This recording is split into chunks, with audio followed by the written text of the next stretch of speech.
في اليوم الأول تقرأ سورة البقرة يفرج الله كربا من كروبك. في اليوم الثاني تقرأ سورة البقرة فيخرج الحسد والسحر والعين من بيتك. في اليوم الثالث تقرأ سورة البقرة فيستجيب الله لدعوة قديمة كنت قد دعوتها ونسيتها. في اليوم الرابع تقرأ سورة البقرة فيرزقك الله رزقا لم تكن تتوقعه. في اليوم الخامس تقرأ سورة البقرة فيرفع الله عنك ظلما قد وقع عليك.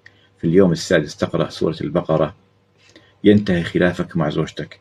في اليوم السابع تقرأ سورة البقرة يشفيك الله من مرض عجز عنه الطبيب. المعنى قراءة سورة البقرة بركة في البيت، الله عز وجل يفتح لك أبواب الخير كلها ويغلق عنك أبواب الشر.